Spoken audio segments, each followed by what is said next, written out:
Nuestro siguiente presentador es Alfonso González. Él es responsable del equipo de ingeniería y ha estado trabajando ya desde, bueno, tiene bastantes años de experiencia, 10, y esos 10 ya varios en Elixir. Tiene puntos extras por traer esa playera, ¿sí? Entonces ya nada más por eso tiene puntos extras para esta presentación, que es la primera playera que dimos justamente en el 2015. Y bueno, en esta ocasión él nos va a platicar sobre su experiencia con, bueno, de él y su equipo, de estar trabajando con el proyecto de NERPS para hacer cosas de IoT, ¿sí? Entonces, bienvenido, muchísimas gracias.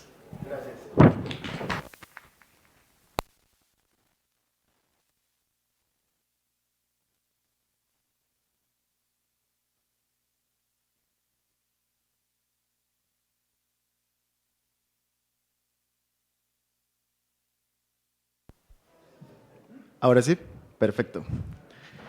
Gracias de nuevo. Lo primero que quiero hacer es corregir el nombre. De inicio puse este nombre, la historia de un equipo que no eran desarrolladores embebidos y construyeron un proyecto world class, ¿no? Es como, wow, tenemos un nuevo Big Tech. Y después lo pensé y quise corregir el nombre, ¿no? Pensé como la historia de los sistemas embebidos hechos fácil a través de Elixir y Nerves. Y realmente el equipo ni siquiera sabía Elixir ni Erlang, ¿no? No sabían nada de lo que estábamos haciendo. Y luego pensé un poco más las motivaciones que tenía yo para hacer esta charla y compartirles lo que hicimos, en lo que trabajamos. Y más tarde les voy a decir el título que se me ocurrió, que realmente representa la razón de esta charla. Quiero hacer hincapié en que es una charla no muy técnica, es más bien para contarles lo que logramos y cómo fue el proceso de hacerlo.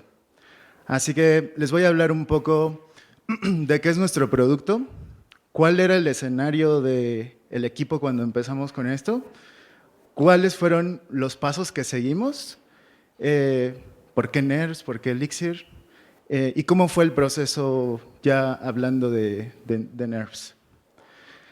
Así que al final les voy a dar la llave mágica para crear proyectos de NERVs.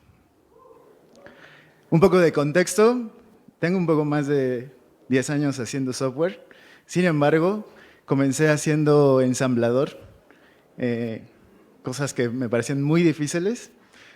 Pensé que nunca iba a volver a tocar esas cosas de bajo nivel. Me fui a aplicaciones de escritorio, luego fui a web y estuve mucho tiempo en web. Y bueno, la realidad es que hoy en día me enfoco mucho más en crear equipos, organizar equipos y muy del lado por diversión, pues estoy entusiasmado con el embebido, ¿no? Hace algunos años tenía algunos problemas para hacer muchas tareas al mismo tiempo y luego concentrar todos los datos que había procesado. Y entonces conocí Elixir, Phoenix. Al inicio, la primera vez que lo escuché, incluso me tapé los oídos y dije, no, yo soy feliz con Django, no quiero saber de eso. Luego recuerdo mucho una plática de Eric Camacho acerca de Flow, justo en el momento en el que lloraba todos los días porque no podía procesar todos los datos que necesitaba, ¿no? Todo era errores y nunca lograba concretar los datos. Y me hizo amar Elixir. Y hace poco, como 3 años, me hablaron para un proyecto y esto es lo que imaginábamos. Queríamos innovar completamente el retailing y generar una experiencia de usuario donde no tuvieras que hablar con nadie, no tuvieras que marcar qué querías comprar, no tuvieras que depositar dinero, simplemente tomaras algo y en algún momento te llegara el cobro a tu teléfono. Y esto es lo que logramos. Finalmente tenemos computer vision, tenemos inteligencia artificial que graba todo lo que haces cuando vas a un punto de venta Nosotros los hemos bautizado como Autonomous Point of Purchase. No queremos que sea ventas, que sea compras. Y básicamente así es como funciona hoy. Tú vas y desbloqueas puntos de ventas. Esto pasa por todo un proceso de inteligencia artificial que detecta movimientos, personas, productos, y además tenemos un ciclo de reentrenamiento de nuestros modelos de tal manera que podamos seguir agregando N productos en el mundo. Ahora, cuando llegué a este equipo, realmente no había experiencia en embebidos. Lo que había era un fuerte background de hardware, pero muy hardware, nada de sistemas embebidos, y un background de desarrollo web. O sea, era muy aventura, ¿no? Y lo primero que hicimos fue tomar Raspbian, Arduinos, Node, el Tessel, lo probamos, y dijimos, mira, acá nos podemos conectar por Secure Shell, pues podemos mandar cosas, ¿no? Y luego fue como, pues yo sé hacer web servers, pues le voy a poner uno, a ver si funciona. Y así fue nuestra primera iteración, ¿no? A la brava. Empezamos a escribir cosas para controlar a través del GPIO, ¿no? De los pines que tienen todos los ARMs. Simplemente decía prendido, apagado, y lo mismo, leíamos si algo estaba cerrado o abierto, punto. Y necesitábamos grabar video, y lo que sabíamos hacer era correr scripts de GStreamer. Pues toma, nos conectábamos por Secure Shell y a correr scripts. Y para sacar los datos, pues el buen SCP, ¿no? Pero todo era así como a la brava, o sea, como con hilitos, un poco de cinta por aquí, por allá. Y luego hicimos una segunda iteración y dijimos como, o sea, esto está bueno, pero no podemos ir y sentarnos al lado de cada maquinita y conectarnos por Secure Shell y estar ahí apretando el botón, ¿no?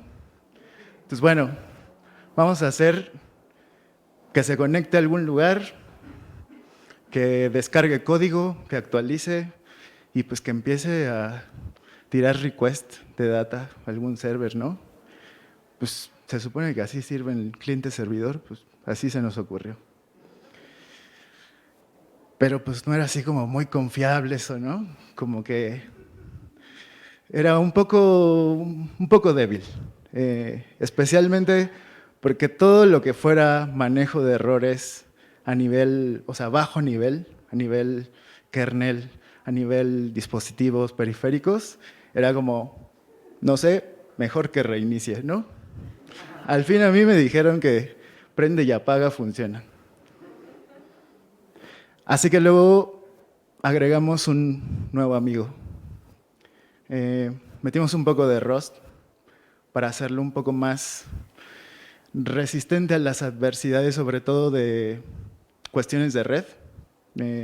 Finalmente íbamos y colocábamos esas placas en lugares donde no controlábamos el internet, a veces eran redes corporativas, a veces tenían firewalls, a veces era literalmente un módem 5G, bueno 4G, y era muy débil la red.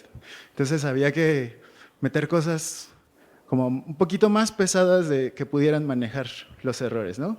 Así que metimos un poco de Rust por ahí, pero fue muy complicado porque si nuestro equipo no sabía mucho de Erlang y de Elixir, pues mucho menos de Rust. Entonces fue muy doloroso, nos tomó mucho tiempo y creo que nadie estaba cómodo con ese cambio. Había como muchas cosas que aprender para el equipo. Así que cuando creímos que teníamos tiempo para aprender Rust, hacerlo más estable, empezar a entender cómo se hacen sistemas embebidos y aplicaciones embebidas, me dicen, ¿qué crees? Esto está tremendo, la idea va muy bien, casi que nos llueven billetes y vamos a expandir. Y obviamente, si el problema que teníamos inicialmente es que ya no daba para ir y sentarnos al lado del ARM a configurarlo, mucho menos iba a dar para viajar de ciudad y mucho menos para viajar entre países, ¿no? Así que, dada mi experiencia previa, yo dije, bueno, necesito enviar configuraciones remotas, ver qué está pasando a lo lejos, que me dé en tiempo real información, que si le pasa algo, se cae, pues se sobe su rodillita, se levante. Y dije, bueno, pues lo que yo sé de Elixir y de Phoenix mientras lo usé, creo que nos puede servir, ¿no? Después, obviamente, pues ya vi mucho más a fondo las razones de por qué habían construido Erlang, cómo lo habían diseñado. Empecé a ver muchas cosas de actualizaciones remotas para los cajeros, de Cisco y sus switches, y dije, claro, es esto. De hecho, primero empezamos a migrar nuestro primer sistema de sockets, que lo hicimos completamente cloud, como para olvidarnos de eso. Lo empezamos a migrar a Phoenix. Y entonces, en esa parte, justamente salió LiveView y, bueno, como que empezaba a ser mucho más fácil el manejo de sockets. Y en eso apareció Nerves. Y, bueno, investigué un poquito, a mí me emocionaba, pero no quería una nueva tragedia como la de Rust, donde todo el equipo me odiaba por haberlos metido en ese problema, ¿no? Pero lo analicé un poco y dije, bueno, Elixir me parece un lenguaje, personalmente no me parece fácil la curva de aprendizaje, especialmente de OTP, pero sí me parece que Elixir es muy bonito de escribir. OTP tiene más de 3 décadas ahí, es como descansar en alguien que sabe cómo hacer las cosas y decir, bueno, confío en ti.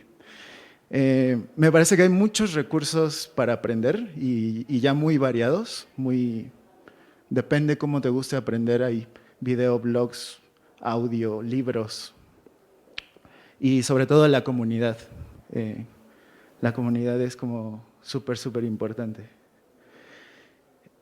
Y creo que lo que más escucho ahora y que me gusta mucho y que estoy completamente de acuerdo es que el ecosistema de Elixir ha hecho accesible la tecnología a muchos de nosotros que no somos especialistas en algo. En mi caso, entendía un poco de placas, de embebidos, pero yo había usado, no sé, Zilog 8080, cosas así, ¿no? Que ya hoy no sé si todavía se escribe. Y estar completamente desconectado, tomar mi conocimiento web de Elixir y meterlo en embebidos y ver que funciona, me parece completamente hacerlo accesible. Y algo muy interesante es que para el equipo fue muy fácil brincar, ¿no? Hubo que hacer como el apretón de tuercas de orientado a objetos a funcional, de decir, no mutas, transformas. Fue algo que había que ajustar, pero es más como un modo de pensar, ¿no? Un mindset. Entonces, analizando otra vez todo eso, dije, es una buena opción, vayamos. No pregunté y la realidad es que finalmente fue una gran experiencia haber brincado a Nerves al inicio. Muy rápido montamos una versión, dijimos, vamos a hacer nuestra prueba de concepto, nuestra primera iteración, así como lo hicimos un año antes poniendo web servers. Y listo, encontramos una biblioteca que se llama Circuits y que ya nos manejaba los pines, ¿no? El GPIO. Tremendo. Encontramos firmware up que nos permitía rápido mandar actualizaciones de código a través del cable, ¿no? De USB, de Ethernet. Encontramos VintageNet, que nos permitía configurar redes, que era justamente algo que nos causaba muchos problemas. Cuando lo hacíamos con la versión anterior, escribíamos literalmente archivos de texto y eventualmente se rompían. Empezamos a agregar paquetes que no son necesariamente de NERVS, son del ecosistema de Elixir, como Slipstream, para nuestro cliente de sockets. Y eso fue tremendo, ¿no? O sea, poder traer experiencia de web y decir, lo escribí exactamente igual, simplemente lo monté en el runtime de NERVS, es tremendo. Empezamos a usar la consola de NERVS, fue genial porque pues, a los que ya estábamos acostumbrados a las consolas Unix, pues era transparente, ¿no? Era como que aprender el toolshed y listo, empezabas a tirar tus comandos. Y el ring logger, ¿no? Poder decir, a partir de este momento quiero saber qué está pasando dentro y desde la consola, fue de gran ayuda. Sin embargo, no solo necesitábamos abrir y cerrar puertos, leer pines, necesitábamos grabar video. Pero no solo necesitábamos grabar video. Nosotros habíamos estado tirando scripts de GStreamer, pero con una cosa muy peculiar. Estábamos usando un encoder que estaba desarrollando NVIDIA. Entonces necesitábamos una versión muy en específico de GStreamer, una combinación de paquetes para... Finalmente lo que hacía magia era que podíamos encodear con GPU. Y entonces en ese momento, bueno, lo que hice fue acudir a la comunidad, ¿no? Y por ahí mucha gente me tiró buenas ideas, incluso llegamos a probar Mainbrain. En nuestro caso no hacía sentido porque no queríamos streamear, queríamos grabar. Pero fue interesante que muy rápido conseguimos ayuda, nos dieron ideas, nos dieron experiencias y eso para mí fue como súper valioso y me dio confianza de decir, no solo creo que NERVS va a funcionar, hay un grupo de personas que realmente creen en este proyecto. Pero volvimos a fallar, porque necesitábamos el encoder y no había toda la experiencia de cómo construir build root a ese nivel que necesitábamos.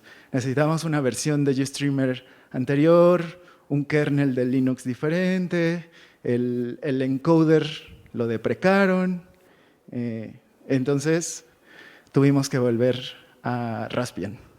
Pero el equipo había sido tan feliz con la experiencia de Elixir que dijeron, epa, tomemos nuestra Mix Application y la ponemos encima de Raspbian. Y eso hicimos, ¿no? Construimos una aplicacioncita que hacía lo mismo, encima de Raspbian, configuramos todo para que funcionara como lo corríamos más o menos con los scripts y conseguimos algo más o menos estable, pero seguía siendo raro. Por un lado tenías como, sí, la ideología de NERVS de vamos a hacerlo súper pequeñito, que use todo el poder de tu ARM, y por otro lado, ¡pam!, Raspbian con todas sus dependencias, ¿no? Y un montón de cosas que no sabíamos ni por qué estaba cargando el procesador. Finalmente eso lo logramos a través de encapsular en una imagen de Docker esa versión de GStreamer para poder usar ese encoder y luego con unos truquillos en el mix-up a nivel runtime lo echamos a andar. Pero como les digo, se veía como con unos parches. Así que dijimos, no funciona. Había muchas cosas que le tiraban un panic al kernel y no podíamos leerlas, no sabíamos qué estaba pasando. Y la mayoría de la gente de Embebidos me dijo, no, es que tienes que ir a C, escribe C. Y obviamente le dije a mi equipo, bueno, tal vez con ROS no nos fue bien, pero con C tal vez sí. Casi hacen un sindicato para echarme, ¿no? Y bueno, al final dijimos, no, esto se debe poder como compilar, ¿no? O sea, alguien está haciendo el proyecto NERVS, alguien tomó Buildroot y otra vez fui a la comunidad. Y curiosamente, directamente Frank, que es como el que más aporta ahí, casi que lo mantiene todo, ha sido de mucha ayuda, ¿no? Nos ha ayudado mucho a entender cómo se hace, cómo bompear kernel de Linux. El problema más grande que teníamos era que en alguna versión, como que del kernel 4 al 5, una cosa así, pasaron a 64 bits y resulta que nuestro encoder corre solo en 32, así que no podíamos usar eso. Y entonces tuvimos que investigar cómo compilar otra vez a 32 bits, ¿no? Lo logramos hacer, logramos compilar una versión de NERVS a 32 bits, pero seguía funcionando raro, ¿no? O sea, el tema de no poder cachar excepciones, no saber cómo consume la memoria, cómo se asigna la memoria. O sea, estamos grabando 3 cámaras con una Raspberry, ¿no? Es muy fácil saturar la memoria y que el buffer se desborde y se vaya a todo. Así que seguimos trabajando y logramos bompear nuestra versión de kernel, llevarlo a 64 bits y realmente correr con una versión anterior de GStreamer. Y eso fue interesante porque nos hizo ver que no necesitábamos el encoder o que podíamos hacer un intercambio de no usar el GPU para encodear como en vivo, sino grabar casi que RAW y luego encodear dentro del ARM, ¿no? Y bueno, con el NERVS de 64 bits logramos hacer eso. Y bueno, ahora tenemos un montón más de bibliotecas. Tuvimos un Docker encapsulado en la partición de datos de NERVS. Incluso empezamos a meter cosas como una pequeña base de datos para usarlo como una cola de eventos en caso de quedarnos sin Wi-Fi, sin conexión. Incluso ahora ya nos sentimos fuertes, ¿no? Y dijimos, bueno, ahora vamos a hacerlo seguro. Ahora vamos a meterle Java porque certificados y porque estamos listos para certificarnos en seguridad. Y lo mismo, ¿no? Ha sido tremendo ver cómo la comunidad está muy al pendiente y súper buena onda de ayudarte y de darte ideas. Ahora, bueno, tenemos un montón de cosas, ¿no? Configuraciones de red, upgrades remotos, levantamos el observer para ver cómo performa, tenemos NERVS Livebook, entonces ya partes del equipo que saben Elixir no necesitan saber de embebidos, directamente en el Livebook tiran ideas y ya, ¿no? Lo quiebran ahí. Incluso ahora tenemos servicios web corriendo dentro para, pues ya saben, llegar con la aplicación y decir, mira, puedo ver en tiempo real lo que está pasando. Y bueno, creo que todo tiene que ver con comunidad, ¿no? O sea, muchas de estas cosas no son de NERVS, son del ecosistema de Elixir. Y las hemos conseguido a partir de hablar con gente y contarles la idea. Y bueno, por eso me quiero tomar la libertad de dar unos agradecimientos especiales. Mi colega José Vicente, que es el que realmente toma esas batallas contra el kernel de Linux. A Frank, que siempre nos está ayudando. A Codebeam, por tenerme acá, gracias. Y pues obviamente a todos los que soportan la comunidad.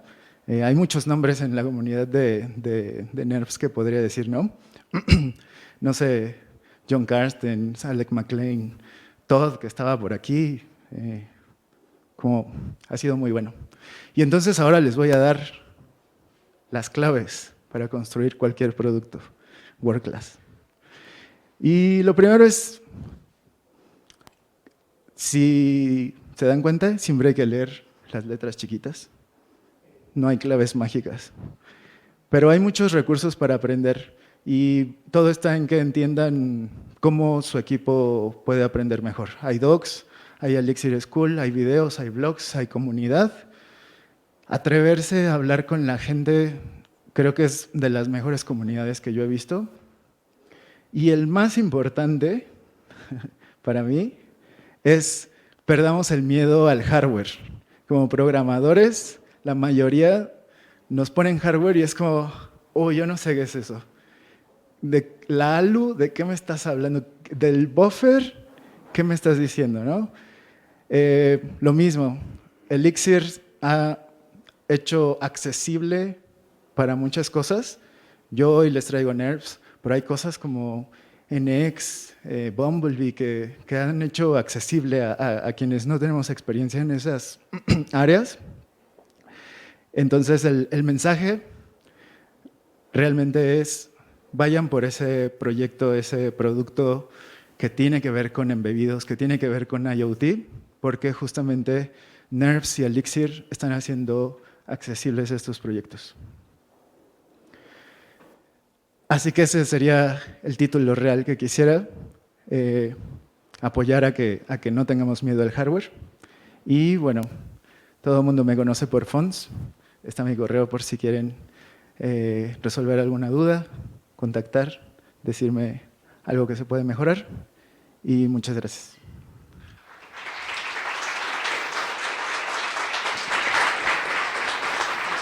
Muchísimas gracias, Alfonso. ¿Preguntas? ¿Preguntas? Bueno, yo tengo dos preguntas. La primera es, ¿cuánto tiempo te llevó realmente en los primeros, o sea, escuché por ahí como 3 fases, ¿no? O sea, la primera fase me imagino que es la que te anima a levantar el proyecto, a decir si podemos hacerlo, es viable. La segunda es, ya está estable, ¿no? Pero hay que evolucionarlo para hacerlo productivo.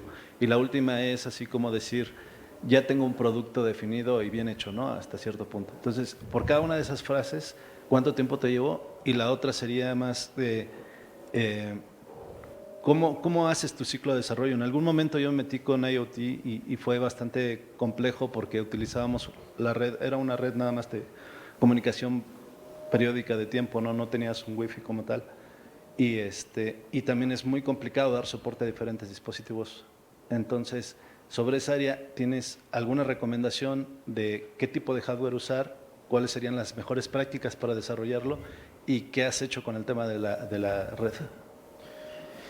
Ok. Primero, en cuanto a producto, es como difícil describirlo, porque no siempre fue NERVS, ¿no? Inicialmente hicimos algo muy rústico, muy arcaico, y probablemente, te puedo decir que al inicio ni siquiera pensábamos en computer vision, literalmente teníamos balanzas. Entonces nos tomó probablemente 3 o 4 meses entender que las balanzas no iban a escalar.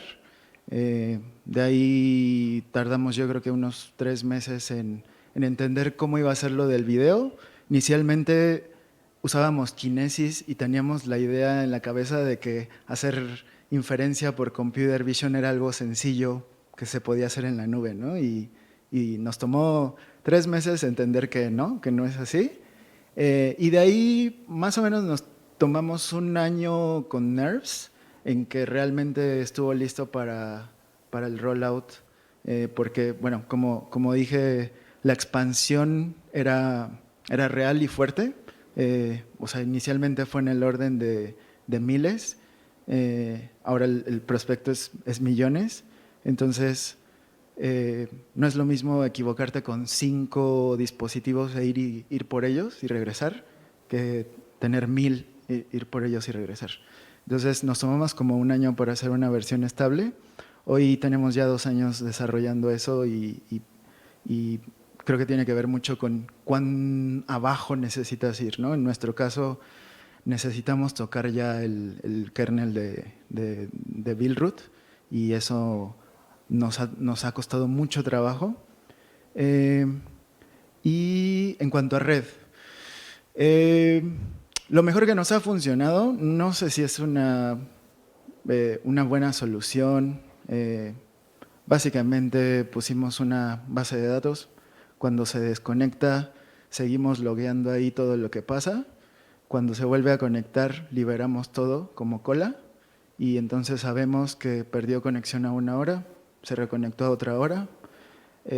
Estamos trabajando en hacerlo offline con Bluetooth, que puedas llegar y conectarte punto a punto, que es algo que ya hacemos para mantenimiento, pero bueno, que como cliente puedas llegar y decir, que te diga alguna magia, ¿no? Como, no sé, algo pasó, prende tu Bluetooth y ni te enteraste, ¿no? Sí. Vale, gracias.